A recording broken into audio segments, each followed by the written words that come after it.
Você tem a pior classe política do Brasil, que é a do Nordeste.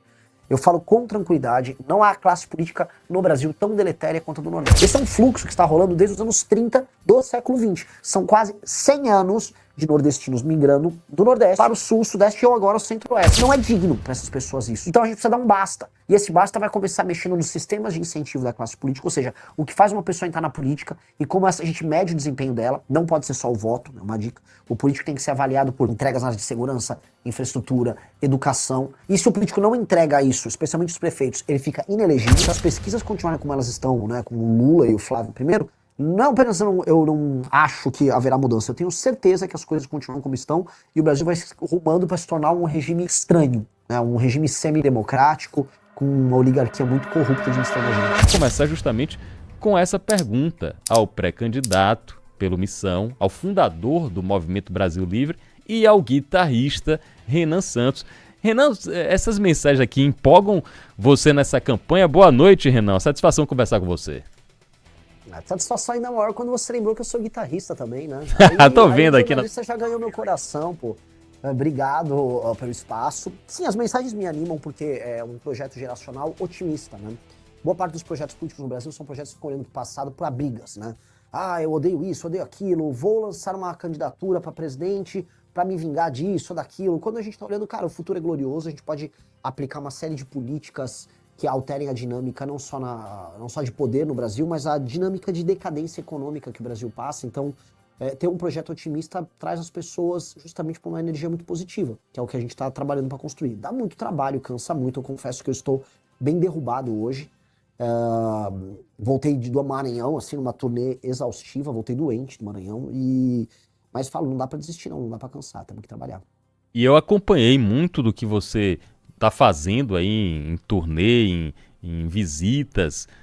Você está levando aí o nome do partido, Missão, que eu tive a oportunidade de conhecer antes de ser fundado por intermédio de Kim Kataguiri, quando ele veio aqui em Salvador, na visita mais recente, ele já estava falando, Pablo, vai ter um partido aí e vamos ter candidato a presidente. Isso foi no ano passado, se eu não me engano, no mês de outubro, ou mês de junho, ou agosto, e ele estava falando a respeito disso. Me surpreende bastante, positivamente, você é um jovem, o partido é recém-criado, a sua pontuação nas pesquisas eleitorais.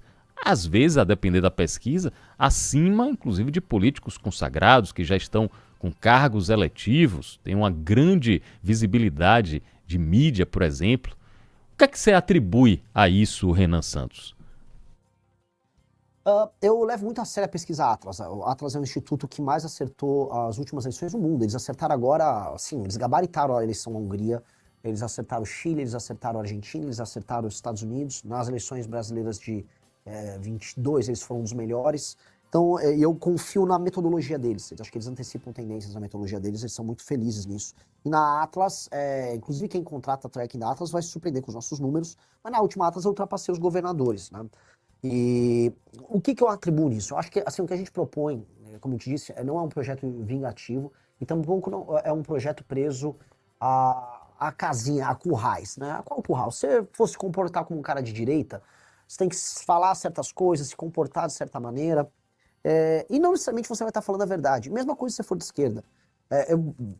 Eu não acredito que, por exemplo, se eu adotar um modelo norte-americano do princípio da subsidiariedade, que é dar todo o poder possível, por exemplo, para as prefeituras, que vai funcionar no Brasil. Você vai no Maranhão e você fala, cara, eu não vou dar poder para o prefeito daqui. Aí eu vou olhar para a China, que tem um modelo diferente. E eu, como um cara de direita, vou olhar para uma coisa que foi aplicada na China e falar, eu quero trazer para cá. Indicadores de desempenho, premiar o administrador público pelo desempenho que ele tem. Então, ao pensar com uma cabeça mais aberta, a gente acaba criando soluções para problemas que não deveriam ser ideologizados, sabe? Esgoto não deveria ser objeto de discussões ideológicas, prefeituras mal feitas, asfaltamento de rua, não deveria. Mas no Brasil, infelizmente, é. Então, ao fazer isso dessa maneira, a gente começa a cativar o coração de uma galera que quer soluções. Essa molecada mais nova, que nos acompanha, que nas pesquisas me colocam, né, entre o público de 16 a 24 anos em primeiro lugar, ela quer, assim, ela não quer ficar discutindo o sexo dos anjos, ela quer resolver o problema da segurança. É pra prender bandido? É pra acabar com essa coisa? Então vamos prender logo o bandido? Olha, o que faz pra resolver o problema do centrão? É isso aqui, então vamos. Então, ao ser prático e não ficar preso em questúnculas ideológicas, eu acho que a gente cresce e acho que isso vem funcionando. Candidato à presidência da República pelo partido Missão, é nosso convidado aqui no Linha de Frente especial, nessa noite de quinta-feira. Renan, o que é que você, visitando nossa região, visitou o Maranhão, deve vir fazer a visita na Bahia, eu quero saber suas propostas para infraestrutura, para questões que afligem o Nordeste. Por exemplo, temos questões graves de saneamento básico que precisam ser resolvidas, as questões de segurança, obviamente, a gente está enfrentando nas últimas 24 horas aqui em Salvador e na região metropolitana, 2 policiais foram assassinados, um policial civil, um policial militar, e agora há pouco um policial foi baleado aqui na nossa ilha vizinha, a ilha de Itaparica. Qual a sua proposta? O que é que você enxerga para o Nordeste, para a Bahia em específico, sobre infraestrutura e sobre segurança pública, Renan Santos? Olha só, tem que. Você pediu para eu fazer então uma palestra de 1 hora, porque é tanto problema, que eu teria que atacar todas as áreas. Porque a gente começa da infraestrutura. Se eu rodar praticamente todos os estados do Nordeste, as estradas são deploráveis. O Maranhão, naturalmente, é o pior dos casos. Já haviam me falado, olha, o Maranhão, você nunca verá estradas tão ruins como o Maranhão. Que é o que eu digo, no Maranhão, os buracos têm até uma estrada. Se você olhar no buraco, você vai ver que tem uma passagem ali, porque é assustador. Agora, os problemas não ficam aí, né? O problema o educacional, as taxas de analfabetismo no Nordeste são muito maiores. Há um problema de atividade econômica em que as pessoas não apenas não têm uma renda per capita alta, né? As rendas familiares ali, chegam, se eu me engano, na Bahia a coisa está na casa de 1,5 mil reais. É tudo muito baixo e há uma alta dependência na hora de você formar sua renda familiar de auxílios estatais, portanto abaixa a atividade econômica. Se abaixa a atividade econômica, abaixa a produtividade. Se abaixa a produtividade, não vai gerar riqueza. Então você fica preso num ciclo. E o que mais, né, quando a gente fala assim, o que tem a ver com todos os problemas que vão da estrada até as pessoas não terem atividade econômica, a você não conseguir uma política boa de segurança pública ou resolver o analfabetismo? Você tem a pior classe política do Brasil, que é a do Nordeste. Eu falo com tranquilidade, não há classe política no Brasil tão deletéria quanto a do Nordeste. Em maior e menor grau, dependendo da região. Ceará, por exemplo, é um ponto fora da curva, apresentou algumas políticas industriais interessantes, políticas na área de educação que funcionam e foram imitadas pelo resto do Brasil, mas no geral, você tem uma classe política clientelista, coronelista, muito da velha, mesmo os caras jovens são velhos, como é o caso do João Campos, que mantém as pessoas e o ciclo político num clima meio anos 20, anos 30 do século passado, não nesse século aqui. Isso é horrível. Isso faz com que o Nordeste, e essa é uma coisa que precisa ser dita para as pessoas que estão nos ouvindo aí na rádio, o Nordeste fique para trás do Brasil em quase todos os indicadores. E mesmo hoje, estamos em 2026, tirando o caso específico de João Pessoa, da Paraíba, que tem pessoas migrando para Paraíba, as pessoas continuam saindo do Nordeste para procurar emprego em outros lugares do Brasil. Até quando a gente vai aceitar isso? Esse é um fluxo que está rolando desde os anos 30 do século XX. São quase 100 anos de nordestinos migrando do Nordeste para o Sul, Sudeste ou agora o Centro-Oeste. Não é digno para essas pessoas isso.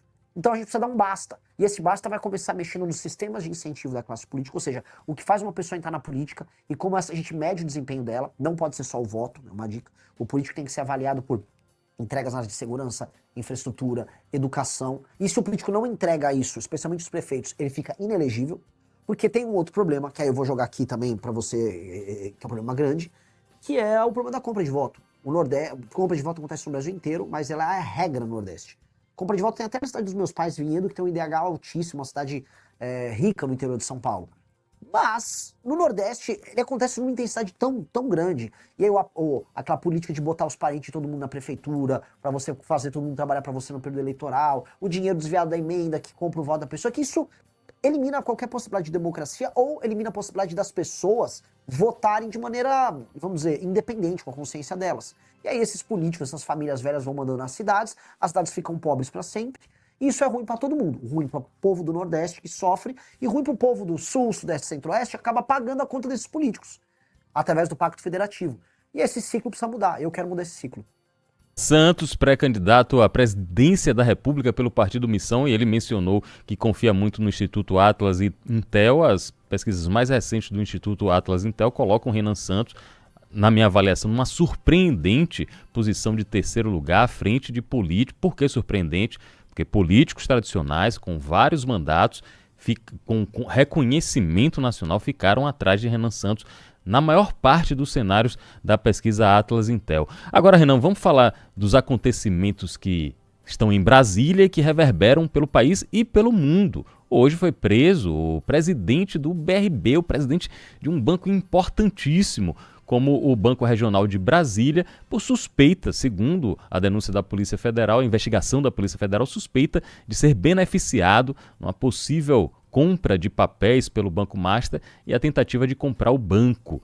Você está acompanhando, eu vejo muitos de suas lives, seus depoimentos, tudo que está acontecendo aí com o Daniel Vorcaro. Na sua avaliação, Daniel Vorcaro vai fazer uma delação completa? Quem é que tem que ter medo de uma delação de Daniel Vorcaro, Renan Santos?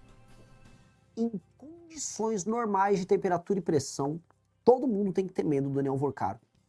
O Daniel Vorcaro sabe podres de todo mundo, tirando as pessoas honestas no Brasil. Eu tenho certeza que você, Pablo, não tem medo que você não está envolvido nisso. Eu não tenho medo que eu estou envolvido nisso, mas muita gente... Aí na Bahia um monte, né, pra falar da classe política daí, até porque o escândalo do Master, em grande medida, também começa na Bahia. Mas STF, membros do mercado financeiro, grandes empresas do mercado financeiro aqui na Faria Lima, em São Paulo, membros dos grandes partidos brasileiros, governo Lula, bolsonarismo. Basta ver, assim, esse presidente do Banco Regional de Brasília, ele tinha relações super próximas com o senhor Flávio Bolsonaro. Né? Foi durante ali a presidência dele que aquele empréstimo esquisitíssimo foi obtido para o Flávio para comprar aquela mansão esquisitíssima também, né? Que ele não teria condições normais de pagar. Então, quando a gente olha todas essas coisas, quando essas coisas se avolumam, se o Vorcaro delatar normalmente, se a Polícia Federal fizer o trabalho de coletar as informações e se essa delação for homologada, cai o Brasil. Cai o Brasil. Agora, há um trabalho, e você está acompanhando, de calar o Vorcaro. A PGR está, né, as notícias dão conta que a PGR está atrasando esse processo. O STF duvido que queira homologar a delação dele. Então, né, vamos ver o que vem aí, assim. O que a gente está assistindo é uma coisa, um momento muito triste da nossa democracia. A gente viu agora a perseguição ao Alessandro Vieira que está acontecendo, as declarações recentes do Gilmar Mendes. Né, a gente falar que o judiciário está se comportando de maneira natural é um absurdo. Né, então, é um momento muito, muito grave. Ampliando e aprofundando um pouco mais isso, eu fiquei realmente assustado com a reação de integrantes, de ministros do Supremo, sobretudo Gilmar Mendes, também o ministro Dias Toffoli, ao verem o nome deles colocado num pedido de indiciamento num relatório da CPMI. E parece que a reação forte pode inclusive impactar na possível candidatura do senador Alessandro Vieira. Você, como hoje um player, como se chama, um player da política, você entende, eu estou entendendo assim, você entende que a isonomia, a autonomia entre os poderes está cada vez mais arranhada, um está querendo invadir o outro e tentando pressionar o outro lado a se render a possíveis atuações do judiciário contra o legislativo, também o executivo. Como é que você está enxergando isso, Renan? Eu acho que por conta do conflito que o STF teve com o Bolsonaro, ali entre 19, 20, 21, 22, e dos recursos que o Bolsonaro deu, o judiciário ficou hiperpoderoso. Isso não é uma fala minha, tá? Eu sou um presidente de partido agora, mas agora eu vou usar as palavras do meu colega presidente de partido, Valdemar da Costa Neto, presidente do PL. Valdemar da Costa Neto disse que o Bolsonaro dava umas broncas, gritava, ô Alexandre, isso, aí depois ele recuava para tudo que o Alexandre queria. Essa foi a tônica do enfrentamento dele com os Bolsonaro. O Bolsonaro recuava tanto que o STF foi avançando em tudo. Nomeação do PGR anti-Lava Jato, 2 ministros do STF que em momentos importantes votaram ao lado dos interesses do STF, fim da Lava Toga, a fim da prisão em segunda instância, ou seja, retirar o COAF na época que estava com o Moro, o COAF, as informações do COAF foram parar todas com o Dias Toffoli. Então, quando a gente olha todo aquele processo somado, né, aquela crise toda na pandemia e o hiperempoderamento do inquérito do Alexandre de Moraes, a gente pode dizer que o STF virou um superpoder. Ele está acima dos demais poderes, e os demais poderes, tanto o poder executivo hoje com o Lula, quanto com o poder legislativo, com toda essa massa de políticos do Centrão, ninguém tem condições cognitivas ou morais de enfrentar o STF. O que é cognitivo? Eles não são muito inteligentes, não. A turma do STF é mais esperta, mais lida, sabe jogar melhor o jogo. E morais, porque eles estão envolvidos nos mesmos escândalos que o próprio STF. Né? Alguém vai dizer que os senadores brasileiros têm, vamos dizer, estofo moral para enfrentar uma briga com o STF? Infelizmente não. A gente gostaria que tivesse, porque essa briga precisa andar. A gente precisa... claramente a gente precisa... impeachment o ministro Alexandre de Moraes, que está obviamente encalacrado nesse escândalo todo. Né? O Dias Toffoli também está encalacrado. Então, e aí? O Senado tem condição? Por que não falam nada? Boa parte dos senadores estão querendo concorrer à reeleição. Por que eles já não andam com essas coisas agora? Então, eu acho um momento muito ruim, um momento de muita fragilidade, e eu não sei, de maneira clara, se as pesquisas continuarem como elas estão, né, com o Lula e o Flávio primeiro, não apenas eu não acho que haverá mudança, eu tenho certeza que as coisas continuam como estão e o Brasil vai se rumando para se tornar um regime estranho, né, um regime semidemocrático, com uma oligarquia muito corrupta administrando a gente. Se confirmando essas pesquisas e Renan Santos não chegar ao segundo turno, for Lula e Flávio Bolsonaro ou qualquer outros concorrentes, Renan e o Partido Missão vão anunciar apoio a algum dos dois? Flávio Bolsonaro é um candidato passível de receber o apoio de Missão ou vocês iriam se isentar de participar no segundo turno? Não, eu não imagino nenhum cenário que eu não estou no segundo turno. Eu não vou nem trabalhar com essa hipótese. Até porque, imagina, o pessoal que está nos assistindo aí, imagina que soldado ruim eu seria. Não, não, olha só, já estou pensando no segundo turno. Tem isso, não. Deixa essa atividade aí pro Caiado. Eu vou trabalhar apenas para ir pro segundo turno e lá eu vou derrotar seja o Lula, seja o Flávio. Até porque aí no Nordeste, quando eu rodo, eu arranco o voto do Lula. Boa parte da juventude aí na última eleição votou no Lula e agora tá buscando as nossas ideias. Então, não sei se nem o Lula nem o Flávio tem vaga garantida no segundo turno. E mais, coloco um outro ponto. Se o Lula perceber que não tem condição de vencer, ele não será candidato, aí lança Camilo ou lança Haddad. E aí tá totalmente aberto o jogo. Totalmente aberto para todo mundo. Tá? Não acho que uma candidatura petista engrene. Com Renan Santos, pré-candidato a presidente pelo partido Missão. Já estou convidando você, quando vier a Salvador, quando vier a Bahia, a gente gravar aqui na TV Aratu e também fazer o programa aqui na rádio, no estúdio. Vai ser muito bom conversar com você pessoalmente. Agora, antes de encerrar e já agradecendo o seu tempo, eu quero conversar rapidamente com o presidente do partido e não com o pré-candidato. Por quê? Porque nessa janela partidária, eu, aqui na Bahia, e olhando também algumas movimentações nacionais, eu estou vendo, Renan, que ser presidente do partido está mais ou menos assim como ser diretor de futebol de clube grande, com orçamento grande, contratando, fazendo contratação de influenciador, fazendo literalmente contratação, porque faz uma série de promessas, uma série de atividades para atrair o político ou o novo político. O presidente do partido Missão, Renan Santos, está preocupado com a cláusula de barreira, porque vocês têm, além da missão normal que está no nome, vocês têm uma missão de eleger deputados federais, de tentar eleger o máximo de uma bancada para o partido crescer e se viabilizar e ficar mais forte. Como está sendo essa composição aí, Renan, e como está sendo aqui na Bahia montar o partido?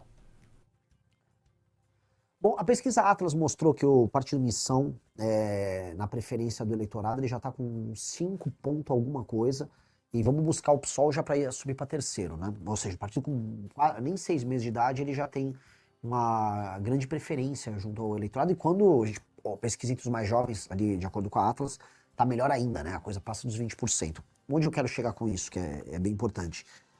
É um partido que ele se firma como um projeto de Brasil, e como uma iniciativa majoritária. Sendo uma iniciativa majoritária, ele tem que se valer das suas ideias e dos seus candidatos. E nesse sentido, eu não vou ficar desesperado em passar a cláusula de barreira, porque isso iria destruir a própria ideia do partido, e aí o partido, como projeto, morre. O que eu quero dizer, para traduzir para quem está nos ouvindo, a pessoa, o dirigente partidário comum, ele vai chamar o maior número possível de influencers bizarros, de caras do centrão, caras que tenham grana, e vão ficar fazendo propostas e entregam os diretórios estaduais para essas figuras ficam no diretório estadual e prometem eleição federal e estadual, isso ajuda na conta do partido. Nós não fizemos isso. Então, se eu fosse falar assim, minha preocupação como dirigente no sentido de passar a cláusula de barreira, qual foi?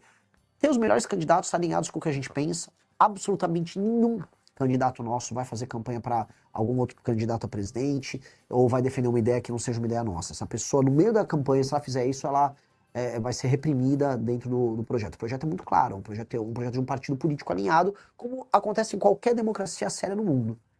Então, nós só vale a pena passar a cláusula de barreira se o nosso projeto passar a cláusula de barreira. Se eu precisar virar outro projeto para passar da cláusula de barreira, significa que o meu projeto é ruim, portanto que ele não tem espaço na sociedade civil. Então eu vou testar o meu projeto.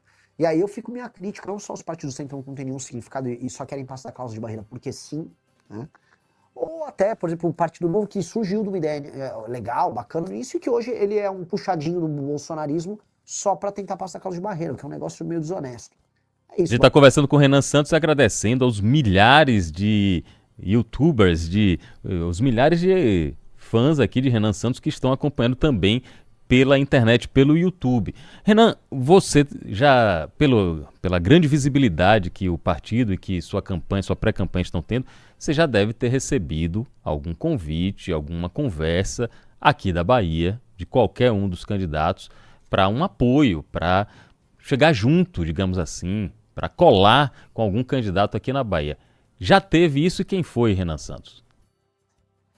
já teve umas conversinhas assim, mas eu não tô levando muito à frente, porque eu não acredito nesse jogo. Se eu precisar fazer esse jogo, quer dizer que meu projeto é ruim.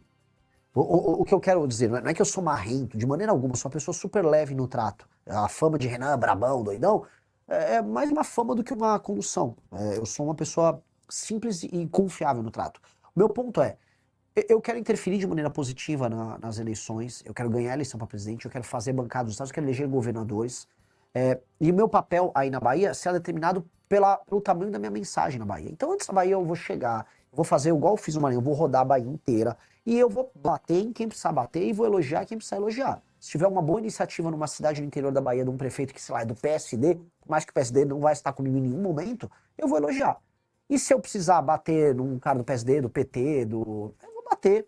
E vai ser a mesma lógica, porque o que importa é tratar dos problemas baianos dentro da lógica do sistema de valores nosso. E dentro desse sistema de valores, aí a gente vai estabelecer uma régua não só moral, mas uma régua valorativa.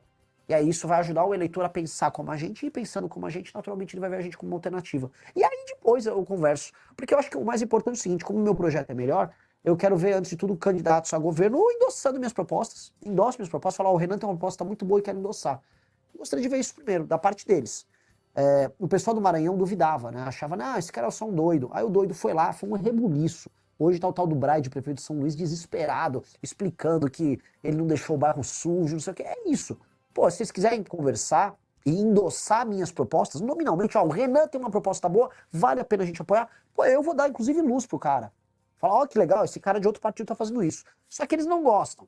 E é aquela coisa que eu falo, Pablo, se não é pelo amor, é pela dor. Às vezes eu vou lá e vou falar do problema do município do cara e o cara vai tomar um susto. Não quero brigar com ninguém, só quero falar a real e apresentar nosso projeto. Renan Santos, 42 anos, fundador do Movimento Brasil Livre, fundador do Partido Missão, pré-candidato à presidência da República, nosso convidado aqui no Linha de Frente. Para finalizar, eu quero saber a história lá que eu li no site Metrópole de um vazamento, inclusive eu já vou repudiando aqui, ó, vazamento de conversa. Isso aí nunca tem um objetivo republicano, é muito grave quando eu vejo esse negócio de vazamento de conversa de grupo de WhatsApp. Mas estava lá publicado no site Metrópolis e estava dizendo, atribuindo a você uma declaração sobre o uso de cogumelos mágicos. Até eu fui procurar com um médico especialista amigo meu e falou, Pablo, tem muita gente já fazendo o uso de microdosagem com acompanhamento médico do termo técnico psilocubensis. O que é que foi que houve ali, Renan? Quem vazou essa história? Com qual interesse? E afinal, o que são os cogumelos mágicos, Renan Santos? Olha, o cogumelo mágico é um cogumelo que a humanidade já usou. Eu até fiz uma revista sobre eles. O ser humano usa ele de maneira religiosa há milênios, né? E agora a medicina está descobrindo um papel que ele tem regenerativo sobre as conexões neurais, de modo a tirar pessoas da depressão, da ansiedade. A gente cria curtos-circuitos mentais. Esses curtos-circuitos, devido à repetição, nos levam a ansiedade, gatilhos, etc. E aí hoje existem inúmeros tratamentos alternativos para fazer enfrentamento a isso. Lá nos Estados Unidos tem muitos papers sobre isso. A microdosagem que você citou são as pessoas que fazem o uso para aumentar o desempenho delas, não só criativo, mas desempenho de trabalho. Eu, por exemplo, quando eu tomei, eu fiz essa microdosagem, eu precisava escrever artigos para nossa revista e funcionou super bem. Eu fiquei super produtivo, é uma coisa boa para trabalhar. Boa parte da galera, inclusive na Faria Lima, faz uso disso. Quando não é isso, toma um remédio horrível, tarja preta, que é o Venvance, que eu não recomendo para ninguém. E é basicamente isso. Não é legal, o cogumelo basicamente é um cogumelo que nasce no cocô da vaca, para não falar palavrão aqui, né? Nasce em qualquer lugar. E sim, cara, eu já experimentei. E o que as pessoas não vão ver é eu dando uma de político mentiroso, enrolão, chegando, não, eu vou ver, vou mandar periciar. Não, falei mesmo. Vazaram, uma pessoa mal intencionada, canária, quis vazar, achou que ia me prejudicar e não prejudicou, muito pelo contrário.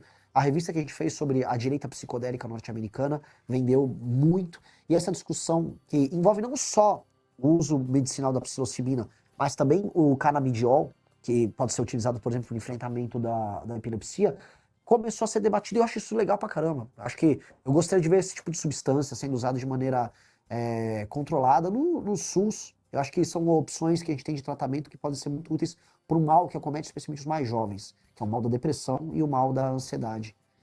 Então, basicamente isso. Eu não fico nem um pouco tipo, preocupado com esse assunto. Te prejudicar, parece que o tiro saiu pela culatra. Eu tô vendo aqui os comentários, o pessoal, nosso presidente Super Mario, bota os cogumelos, nosso presidente cogumelado, ou seja, aparentemente não abalou em nada o pessoal que apoia Renan Santos e que apoia o Partido Missão. Renan, muito obrigado, boa sorte para você na sua campanha e reforçando, quando vier a Salvador, vem aqui pra gente gravar pra TV Aratu no Linha de Frente, pra gente gravar também pra Antena 1. Muitos baianos querem conhecer a fundo as suas propostas caso chegue ao Palácio do Planalto.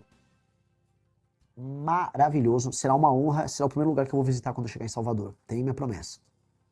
Eu conversei agora com Renan Santos, pré-candidato à presidência da República pelo Partido Missão, e